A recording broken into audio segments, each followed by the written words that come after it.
jelas memang mesti didudukkan dulu ya. Artinya kan keterangan saksi, terus satu lagi tuh keterangan terdakwa.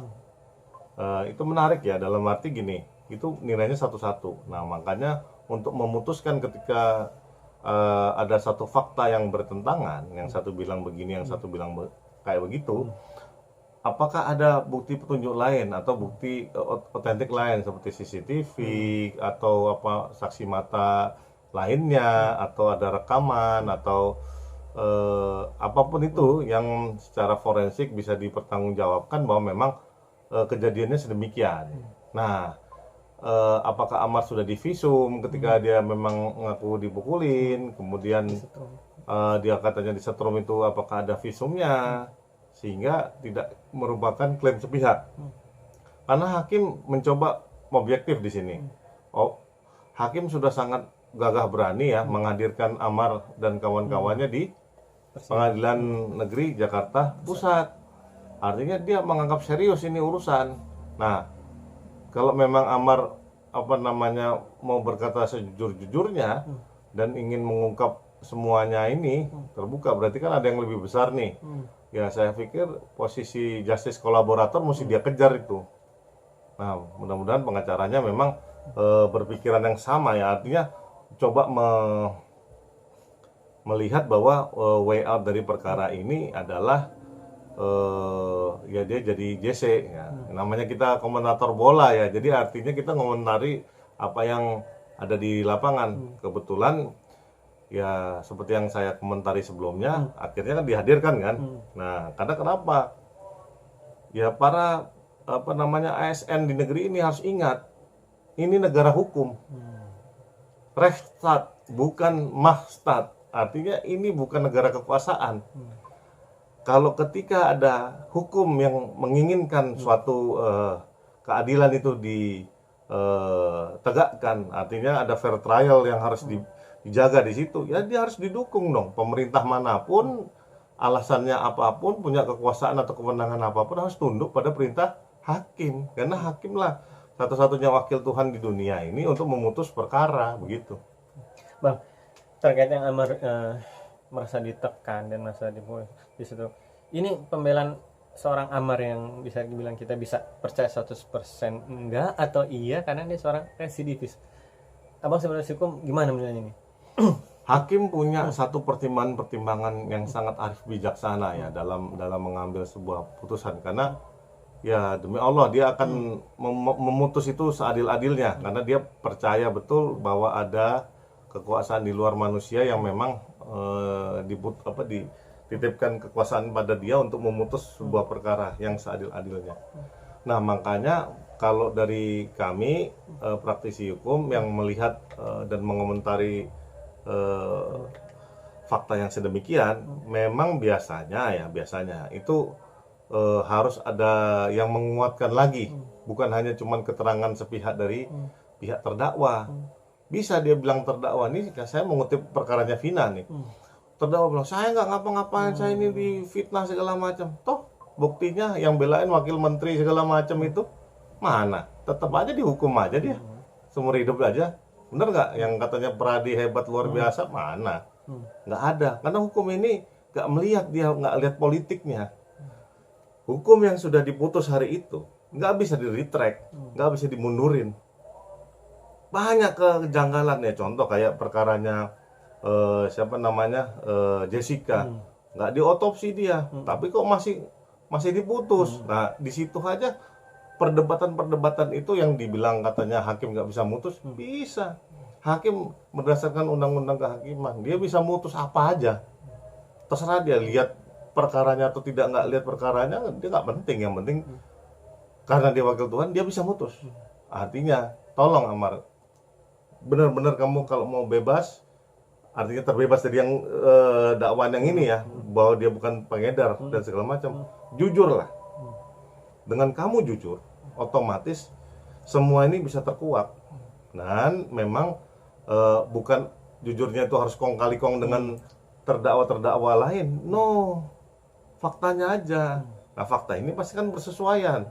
Nah kalau menuduh para penegak hukum itu korup, ya saya terus terang nggak bisa ngomong apa-apa ya, karena Ya pahlawan nasional Soeharto bos, kita mau ngomong apa lagi nih? Mau yang paling bener nggak ada standarnya lagi nih buat saya. Artinya semua bisa kejadian. Tapi ingat, manusia Indonesia, warga negara Indonesia masih punya hati nurani, masih punya akal pikiran sehat, bisa membedakan mana yang benar, mana yang salah. Ingat, korupsi itu sama semua orang bisa terjadi.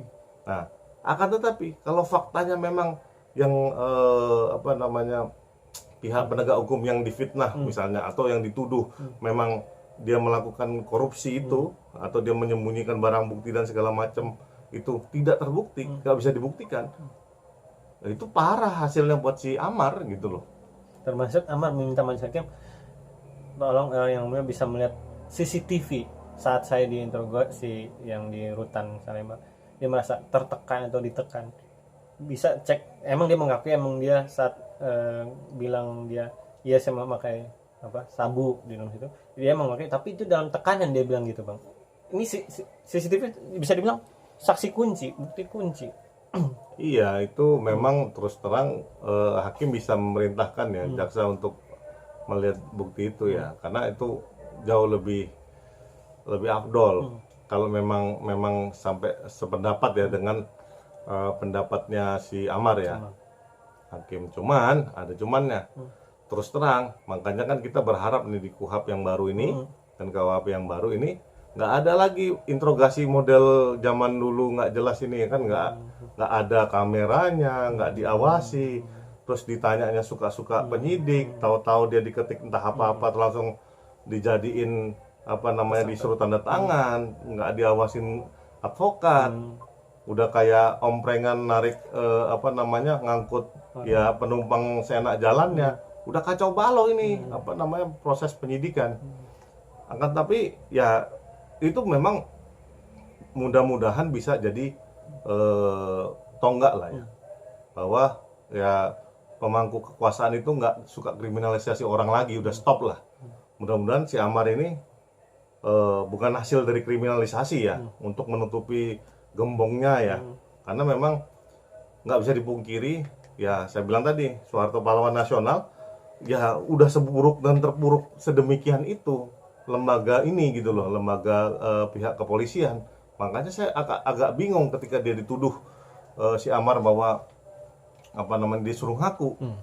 Itu sangat tipis sekali sebetulnya. Saya bukan belain polisi ya, polisi itu nggak mungkin gebukin loh sebetulnya. Karena memang saya berapa kali apa namanya dampingin, hampir 20 tahun dampingin, nggak pernah dia melakukan kekerasan.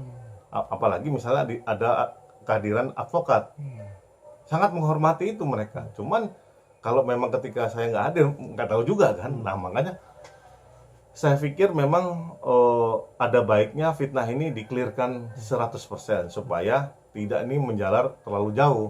Karena presiden buruk yang dilemparkan oleh Amar dan kawan-kawan bahwa seburuk itu penegak hukum di Indonesia untuk mengkriminalisasi seorang Amar Zoni yang sudah notabene 3 kali hat-trick ya, terpidana nih ya. Nah ditambah yang keempat kali ini, nah ini mudah-mudahan nggak terbukti.